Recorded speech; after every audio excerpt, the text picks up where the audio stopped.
굳게 닫혀서 더 좋은 믿음의 길이라는 제목으로 말씀의 은혜를 나누려고 합니다. 사람은 누구나 자기 앞에 장애물을 원치 않습니다. 그러나 그런 길은 없습니다. 인생으로 태어났다면 크고 작은 장애를 꼭 만나면서 살아야 되는 것이 이 땅의 원리이죠. 그것이 인생이 아니라도 마찬가지입니다. 사업이라도 인간관계라도 어떤 경우든 장애물이 없는 인생의 길은 존재하지 않습니다. 인생은 고난을 위하여 났나니 마치 불티가 하늘을 나름 같도다. 욥기서 말씀과 같습니다. 그런 점에서 우리의 믿음은 얼마나 소중한지 모릅니다. 우리의 믿음은 하나님 안에서 모든 것을 해결해 내기 때문에 그렇습니다.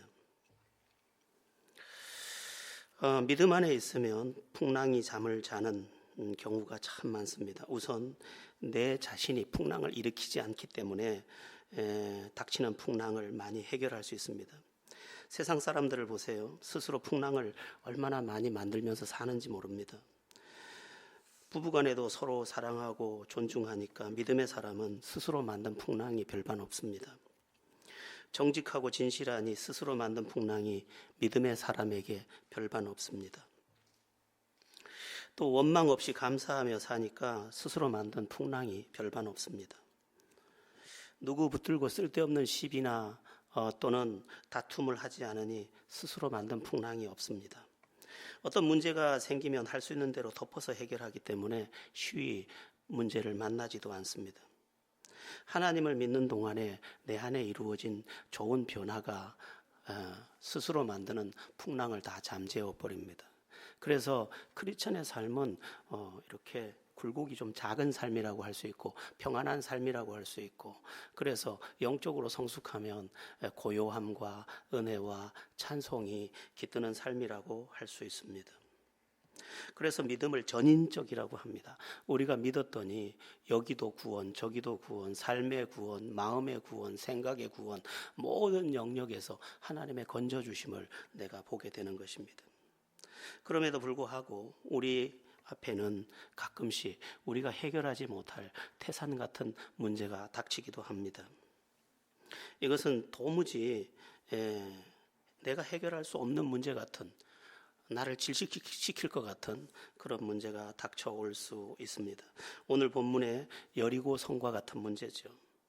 이제껏 잘 살아왔는데 앞이 탁 막혀서 굳게 닫혀서 조금도 이 비집고 들어갈 틈이 보이지 않는 아주 그 막다른 골목 같은 그런 삶을 만날 때가 있다는 것입니다. 그러나 믿음 안에서 볼 때 이것도 걱정할 일이 아니라는 것입니다. 여기까지 함께 하신 하나님께서 지금도 함께 하시고 이후에도 함께 하실 것을 알기 때문에 오늘도 믿음으로 적이 어떻게 열릴지를 기대하며 바라보게 되는 것입니다.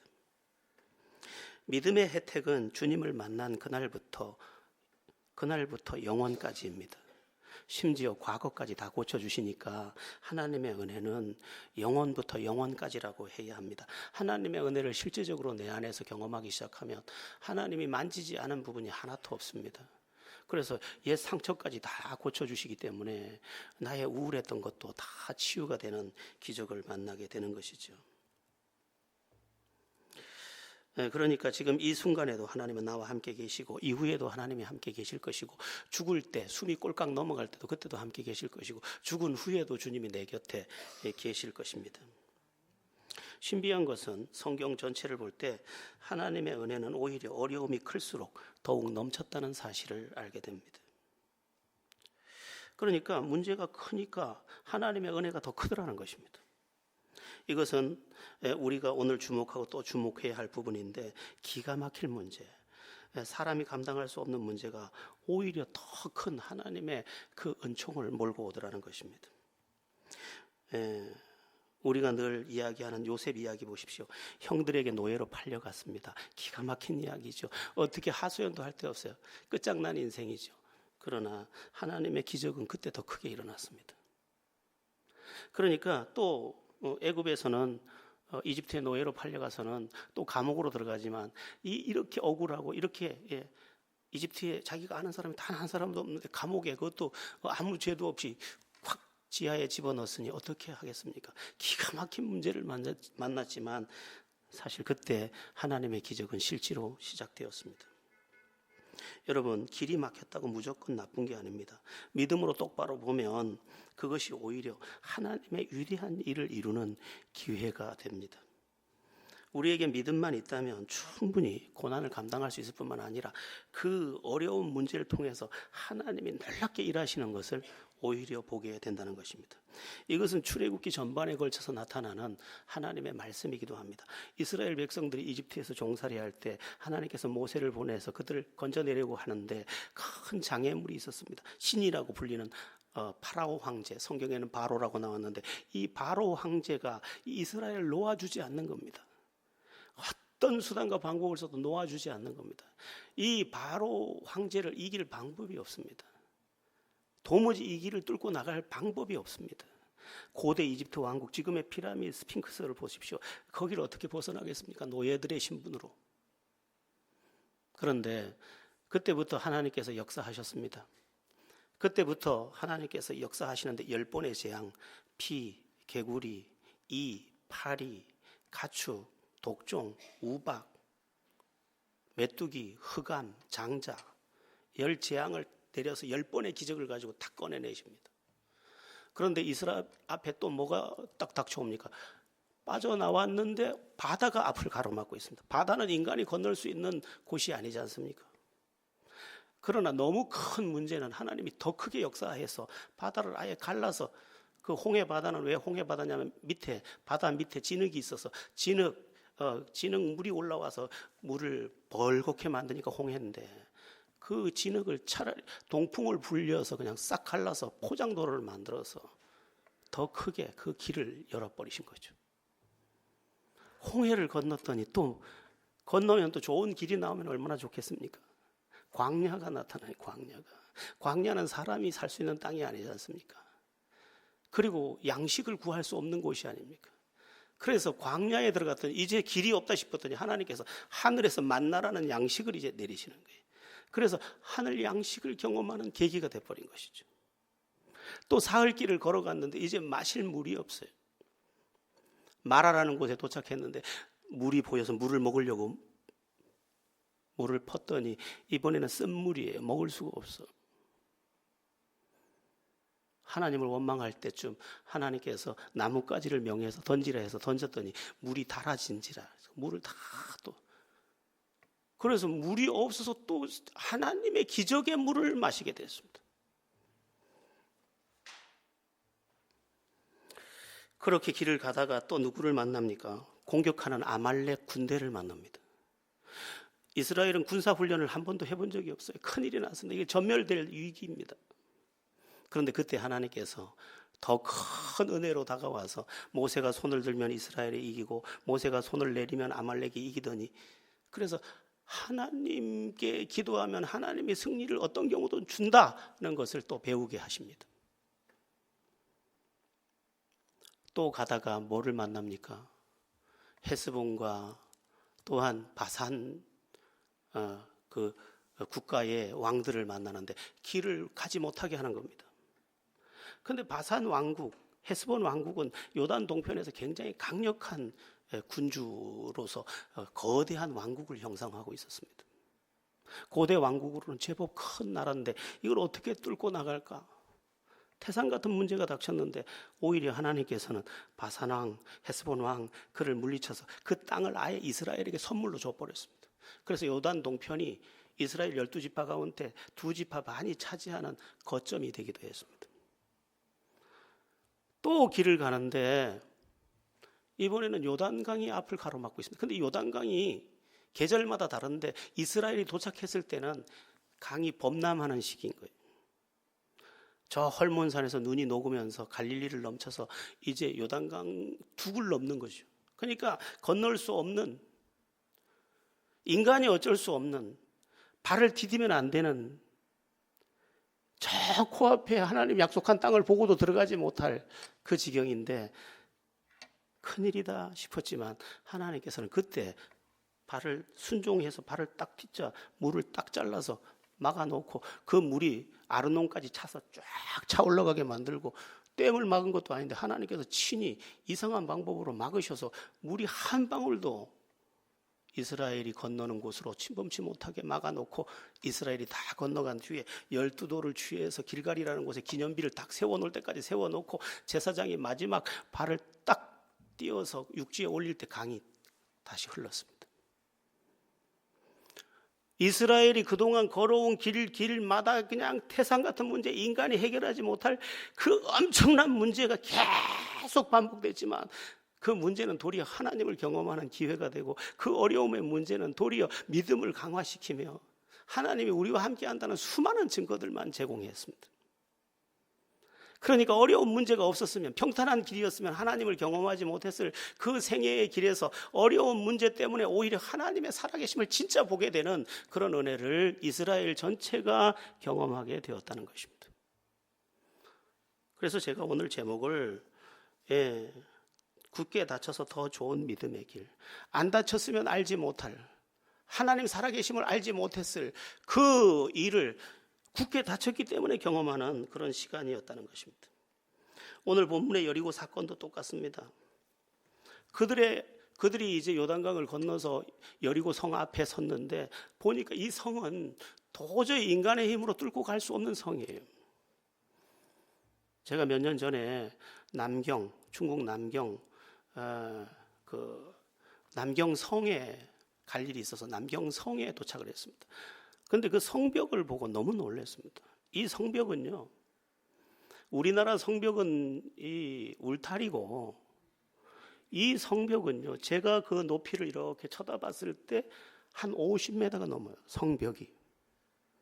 그리고 이것을 전부 도자기처럼 구워서 붙여가지고 이 기름을 바른 것 같아서 아무도 기어 오를 수가 없어요. 아, 이런 걸 보고 성이라 그러는구나.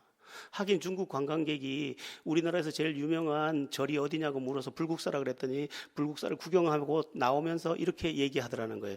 이게 답니까? 하긴 중국 여행을 한번 갔다 와본 사람들은 다, 제가 상해 예원이라는 어떤 개인 집을 방문하고 나왔는데 세상에 제가 화장실 갔다가 못 나왔다 아닙니까? 집이 너무 커가지고 어느 길로 나올지를 몰라가지고.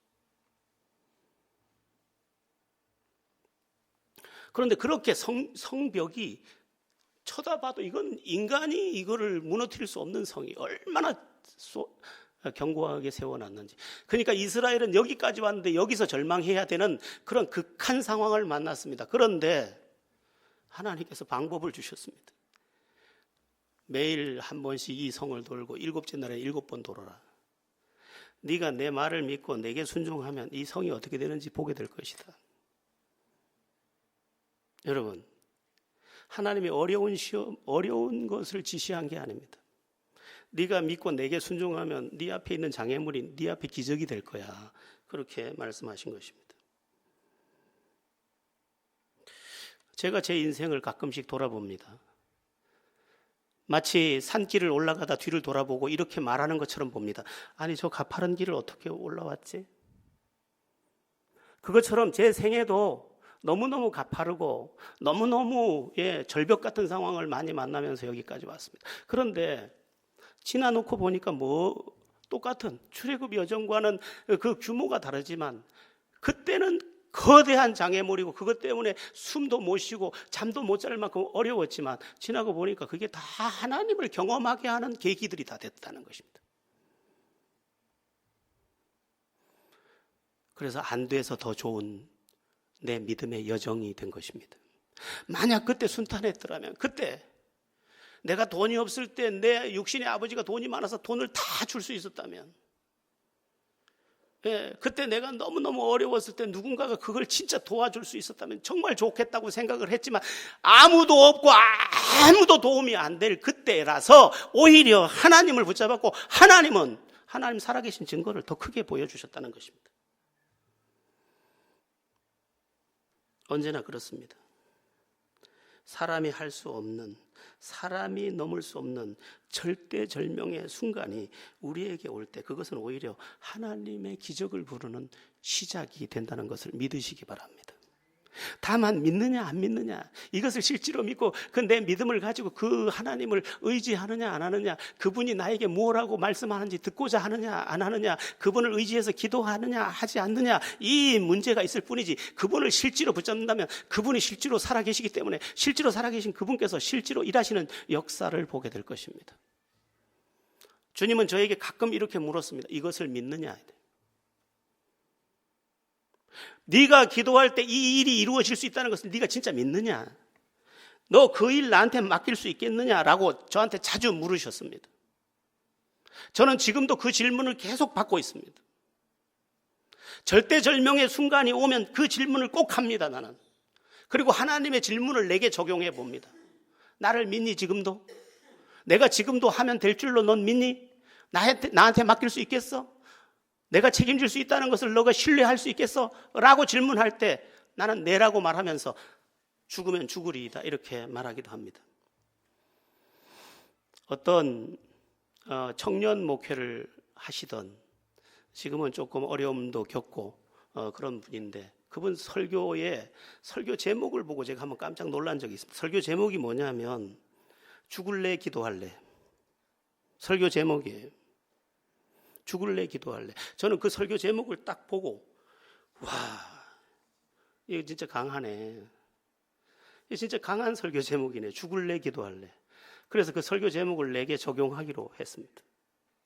그 뭐 내용을 들어보거나 본 건 아니고 저한테 가끔 적용을 이렇게 합니다. 진학년 죽을래 기도할래. 인간이 얼마나 강박한지 금방 대답을 안 합니다. 하고요. 3번쯤 질문합니다. 진학년 죽을래 기도할래. 한 3번쯤 질문하면 기도하겠습니다 이렇게 말합니다. 그리고 기도하다가 보면 하나님의 세미한 음성, 또 내게서 이렇게 고갈되었던 믿음, 내 안에서 나로 똘똘 뭉쳤던 것이 부서지면서 하나님의 그 신비한 은혜들이 내 마음의 믿음도 새롭게 주시고, 또한 지혜도 주시고 또 음성도 주셔서 이 길에서 승리를 보게 하는 것을 봅니다. 여러분, 출애굽기의 기록, 창세기의 기록, 모든 기록이 단지 그때 옛날 이야기를 하려는 것은 아닙니다. 예전에 있었던 그 사건은 지금 너의 사건이 될 수 있으니까 그렇게 너도 하나님, 네 앞이 절망이거든, 네 앞이 절벽이거든, 네 앞이 끝장이 난 것 같거든, 어떻게 했는지 보라는 것입니다. 그들이 어떻게 그 산을 넘고 어떻게 그 강을 건너고 어떻게 성벽을 무너뜨리는지 한번 보라는 것입니다. 그리고 너도 믿음으로 그 산을 넘으라는 것이고 그 성벽을 무너뜨리라는 것이고 그 바다를 건너라는 것이죠. 우리의 믿음은 손과 같습니다. 손을 내밀어서 누군가의 도움을 받는 것처럼 믿음을 사용하면 하나님의 도움을 받을 수 있습니다. 하나님이 누구와 함께 하느냐? 하나님이 나와 함께 한다고요? 하나님 나와 함께 하죠. 그러나 아이가 손을 내밀어서 엄마의 손을 잡을 때까지 그는 안심할 수 있는 게 아닙니다. 마찬가지로 내가 믿음을 사용할 때까지 하나님의 은혜 안에서 내가 안심할 수 있는 상태는 아닙니다. 내가 스스로 위로를 받기 위해서 하나님 나와 함께 하셔, 하나님 나와 함께 하셔 해도 여기 불안한 가슴을 이길 수가 없습니다. 그런데 내가 믿음을 사용해서 그분을 실제로 붙잡았을 때 그분은 나를 실제로 붙잡으시면서 실제로 나를 책임져 가시는 것을 내 영혼이 알게 되는 것입니다. 우리 주님께서 말씀하셨습니다. 너희에게 겨자씨 하나일 만한 믿음이 있어도 이 산들어 명하여 바다에 던지우라 하면 그대로 될 것이요. 믿음이 크다 작다는 두 번째라는 거예요. 믿음이 다 똑같지 않습니다. 저의 믿음과 여러분의 믿음이 다를 수 있습니다. 먼저 믿었다고 믿음이 큰 것도 아닙니다. 믿음은 참 신비합니다. 그런데 믿음의 분량은 달라도 믿음을 누구나 사용할 수는 있습니다. 네한테 겨자씨만한 믿음밖에 없니? 그래도 그 믿음을 사용하면 너는 저 산을 바다에 던질 수 있어. 태산 같은 문제 다 해결할 수 있어. 그렇게 말씀하는 것입니다. 여러분, 산악인들이 타고 오르는 로프줄이 굉장히 가늡니다. 그 로프줄을 타고 매달려서 그 산을 오를 때는 너무 두려운 생각이 들 수 있습니다. 그러나 그 로프줄을 아는 사람들은 절대로 두려워하지 않습니다. 심지어 올라가다가 어느 바위에다가 줄을 묶어서 하루 자고 가기도 합니다. 우리가 생각하기에는 우리의 믿음의 이 줄이 가냘펴 보이고 약해 보이지만 이 믿음을 진짜 사용하는 사람에게는 오늘 잘 수도 있는 은혜도 주시고 평안의 은혜도 주시고 문제 해결에도 은혜를 주실 통로의 끈이라는 것입니다. 아쉽게도 오늘 우리가 하나님을 온전히 신뢰하지 않는 성향을 많이 보이고 있다는 것입니다.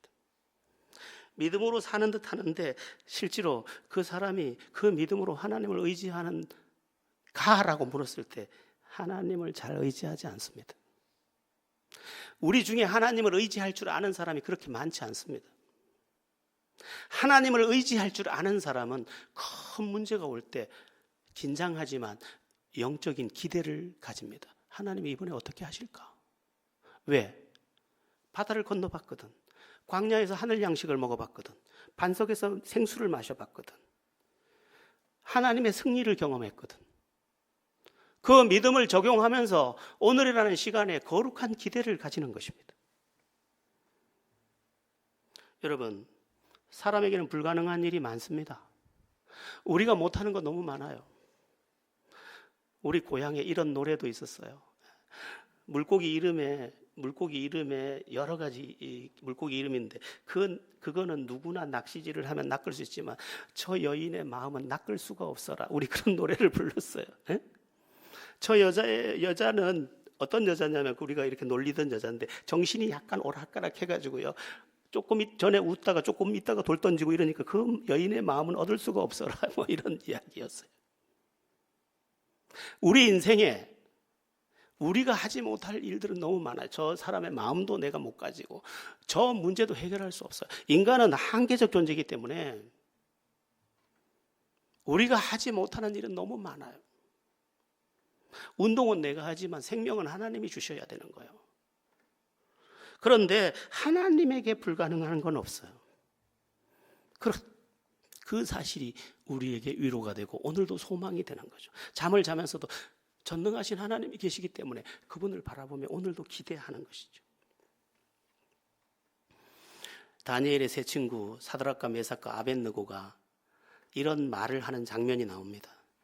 만약 느부갓네살 왕이 내가 세운 금신상에 절하지 않으면 내가 저 불 속에 너를 던져 넣겠다. 사드락과 메삭과 아벳느고가 이렇게 말합니다. 당신이 우리를 저 불 속에 넣어도 하나님께서 저 불에서 우리를 지키실 것이요 그리 아니하실지라도 우리가 절하지 아니하겠나이다. 우리는 저 불이 사람을 태우는 게 정상이지만 하나님 함께 하시면 안 탄다는 걸 우리는 믿습니다. 이렇게 생각했다는 거예요. 다 자연현상과 일반 법칙이 다 적용되는 상황에서도 사드락과 메삭과 아벳느고는 이미 하나님을 의지하면서 하나님의 승리를 경험한 사람들이에요. 다니엘도 경험했고 이 세 친구도 이미 경험했던 사람이에요. 그러니까 그 믿음을 지금 적용해서 자기의 믿음의 길을 굳세게 가는 거죠. 그런데 집어넣었더니 불이 그들을 사르지 못했습니다. 이유는 하나, 하나님이 함께 하셨기 때문에. 여러분, 우리도 그와 같은 믿음을 오늘 우리에게 가져와야 합니다. 지금 우리의 믿음이 우리의 우울증도 해결 못하고 지금 우리의 믿음이 그 작은 문제도 해결하지 못한다면 이건 심각한 일인 것입니다. 한번 따라해 보겠습니다. 예수의 이름으로 명령한다. 우울함은 떠나가라. 열등감은 떠나가라. 예. 외치면서 오늘 가는 것입니다. 여러분, 이 세상에 잘난 사람은 아무도 없습니다. 지금 이 시대에 제일 잘생긴 사람이 누굽니까? 남자 중에. 예? 누가 제일 잘생겼습니까? 목사님, 뭐 회개할 소리를 하고 있어요.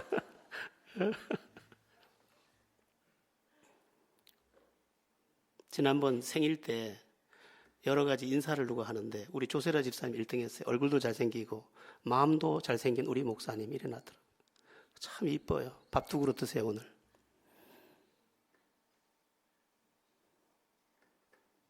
제일 누가 잘생겼냐고요? 정우성?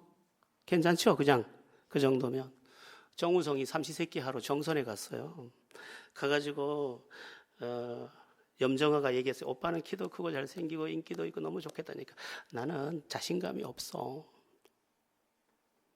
누가 자신감을 가졌단 말입니까?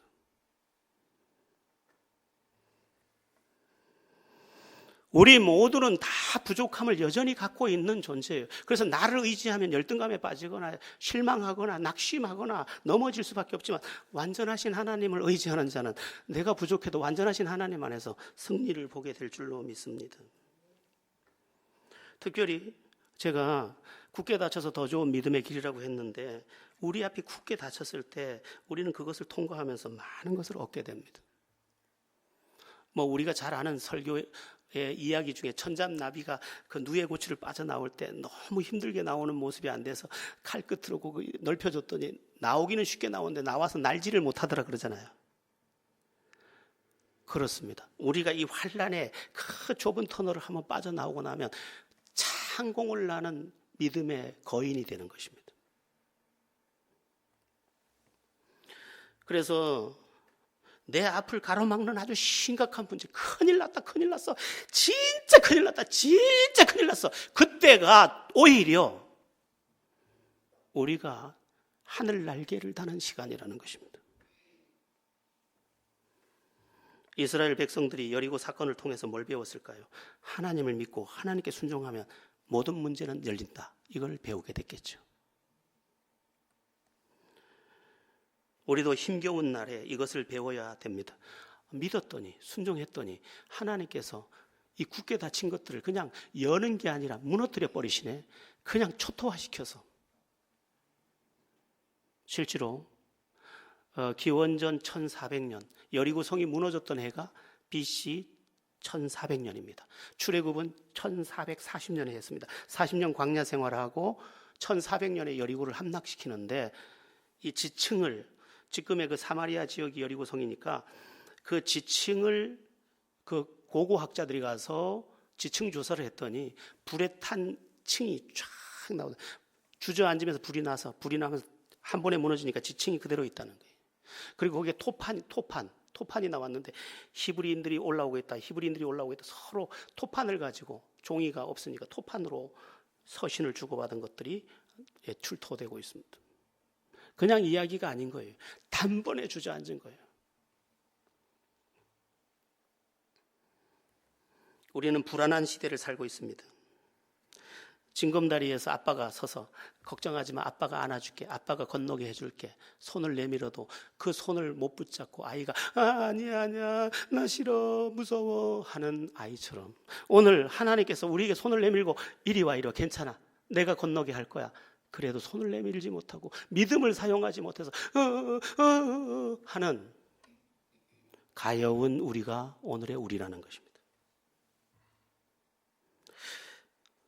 그를 의지하면 그가 이루시고, 주께서 틀림없이 말씀하셨는데 우리는 그를 의지하지 않고 지금도 나를 의지하다가 내가 무너지는 그날 나도 같이 무너지면서 실망 속에서 매일을 살고, 서로들 이렇게 이야기하죠. 나처럼 힘들게 산 사람 없어요. 좋겠네, 책도 쓸 수 있겠네. 힘들어서 인생인데 그 힘든 날에 하나님만 모셔오면 하나님을 영화롭게 하는 간증을 써낼 수 있을 것인데, 하나님을 붙잡는 게 아니라 부족한 나를 붙잡고 현상에 의지하다 보니 오늘도 두려운 나를, 이 작은 징검다리도 못 건너는 아이처럼 이 작은 문제조차도 넘지 못하는 우리가 되고 있다는 것입니다. 제가 지금 한 3주째 이제 책을 하나 쓸 준비를 하고 있습니다. 이제 책을 좀 써도 될 때가 된 것 같아서, 내년이 또 제가 한갑일입니다. 환갑에는 책 한 권을 내야 안 되겠어요. 그래서 요즘에 시간만 나면 이제 책을 쓰고 있습니다. 이렇게 책을 쓴다고 이제 이렇게 두드리고 앉아서 쓰다 보니까, 내가 온다고 온 길이었지만 하나님이 나를 등에 업고 오셨네. 하나님이 아예 그냥 안고 오신 게 아니고 등에 업고 뛰셨네. 하나님 안에 있다는 것은 이렇게 할 말이 많은 거구나, 그렇게 고백할 수 있게 되었습니다. 우리가 하나님을 의지하지 않고 내 생각을 의지하고 내 경험을 의지하다 보니까 낭패와 실망을 계속 부르는 것이지, 하나님을 실제로 의지한다면 오늘 무엇이 문제겠습니까? 우리의 믿음은 큰 장애물을 만났을 때 오히려 우리의 믿음을 더 굳세게 한다는 것을 잊지 말아야겠습니다. 우리 앞에 닥친 어려움이 우리를 성숙한 사람으로 만들어준다는 것도 우리가 기억해야 합니다. 우리가 우리에게 하나님이 어려움을 허락하는 이유 중에 또 하나의 이유입니다. 우리에게 어려움을 주어서 우리를 만들어 가십니다. 진흙 한 덩이를 쳐서 빚어 만들듯이 우리라는 인생을 쳐서 이제 새 것으로 만들어내는 것이죠. 토기장이 되신 하나님께서. 그래서 로마서 5장에 보면 환난은 인내를, 인내는 연단을, 연단은 소망을 이루는 줄 너희가 알미니라, 이렇게 말씀하고 있습니다. 환난이 닥쳤는데 그게 나를 만들더라는 거예요. 세 단계로 만드는데 어떤 단계로? 인내의 단계. 이제 참을 줄 아네 내가. 근데 참을 줄 아는 건 굉장한 겁니다. 참으면 왕노릇하리로다. 참을 줄만 알아도 그 사람은 높은 사람이에요. 큰 사람이에요. 근데 여지껏 못 참던 사람이 환난 통과하고 나더니 이젠 참을 줄 알아. 말도 참아, 먹고 싶은 것도 참아, 죄도 참아, 화도 참아, 다 참아. 그러니까 그가 평화 가운데 거하게 되는 것이죠.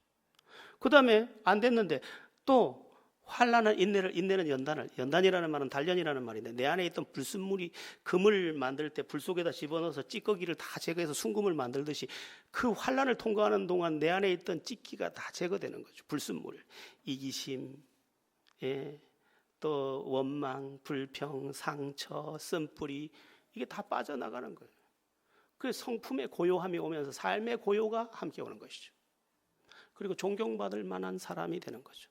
다 우리가 다 송곳 하나 주머니에 넣고 다니면서 바지 다 뚫고 남도 찌르듯이 내 안에 있는 이 뾰족한 걸 가지고 우리는 저 사람 아프게 하고 나 아프게 하고 그렇게 살잖아요. 그게 다 바뀌더라는 것입니다. 여러분이 만난 환난이 얼마나 많은데요. 그렇죠. 그게 미성숙해서 그런 거죠. 그 다음에 환난은 인내를, 인내는 연단을, 연단은 소망을 이루는 줄 너희가 알미니라. 내가 꿈꾸던 것에 내가 도착하게 된다는 것입니다. 어느 날 보니까 내가 그렇게 소원해도 저 멀리 그거는 다른 사람이나 누리는 거지 나하고는 상관이 없는 줄 알았더니 그 행복이 나의 품에도 안겨 있더라, 그것입니다. 여러분, 우리가요 영적으로 성장하면 나중에요 삶의 울타리가 다 예수만 섬기는 우리 집 찬양하는, 그리고 고백할 노래가 많아지는 인생이 되는 것을 믿으시기 바랍니다. 그러니까 나를 볼품없게 만들고 불행하게 만들던 모든 내 안에 있는 과거의 상처나 열등감이나 그 모든 우울함, 이것들이 다 빠져나가면서 이 안에 좋은 것들이 다 작용을 하면서 좋은 걸 자꾸 불러오는 거죠. 어떤 사람은 재앙을 부르는데 우리는 복을 부르는 내가 되는 것입니다. 사람 사는 거 보세요. 여러분 자신은 스스로 못 보니까 아유, 그 사람은 그렇게 되게 살더라 다 보입니다.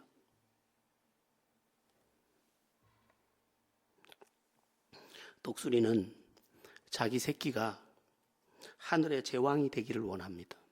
그래서 둥지를 어느 날이 되면 둥지를 뜯어 헤치고 그 이 새끼를 둥지 밖으로 휙 던져 버립니다. 그 독수리 새끼가 이렇게 말하지. 엄마 미쳤나? 이러면서 파닥파닥 하죠. 한 3번 내던지고 나면 독수리가 됩니다. 그때부터 하늘의 제왕이 되는 거예요. 하나님도 가끔은 우리를 탁 내던진다니까요. 왕녀아이 그러면서 탁 내던. 하나님 미쳤습니까? 근데 어느 날 내가 날고 있는 거죠. 하나님 실수 안 합니다. 환난도 하나님의 선한 계획 중에 귀한 계획인 줄 믿으시기 바랍니다. 관건이 뭐냐? 오직 믿음으로 이것을 맞이할 수 있느냐의 문제입니다. 당신은 믿음으로 이걸 해결하겠습니까? 아니면 사돈의 팔춘 일가 친척 찾아다니면서 해결하겠습니까? 당신의 의지, 당신의 당신의 고집으로 해결하겠습니까? 만약에 오늘 본문의 여리고성 정복의 문제를 인간의 힘으로 하려고 했으면 이스라엘은 반 이상이 죽는 피해를 겪고서야 겨우 들어가든지 아니면 물러나고 말았을 것입니다. 그러나 나의 생각과 나의 힘을 다 내려놓고 하나님만 믿고 하나님께 순종했더니 피 한 방울 흘리지 않고 그 철벽 같은 성벽을 한 번에 폭삭 주저앉게 했습니다.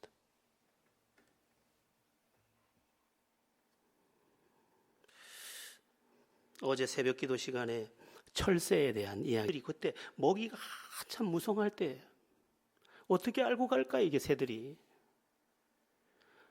새들은 딱 한 가지만 따라갑니다.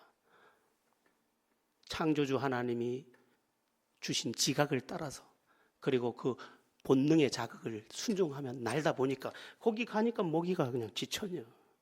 거기 가니까 어떻게 그 물가가 있는지도 몰랐는데 가보니까 다 먹이가 지천이고. 알고 보면 인간만 자기 생각을 믿다가 낭패를 당합니다. 소나무도요, 저기다 꼽아놓고 뿌리를 내리거나 돌이 있어도 돌을 덮어서 내리고 그래서 천년을 삽니다. 인간만 지 생각을 가지고 하다가 곤두박질을 치고 또 무너지고 또 쌌다가 또 울었다가 또 원망했다가 그걸 반복한다. 인간만 창조주의 말을 안 들어요.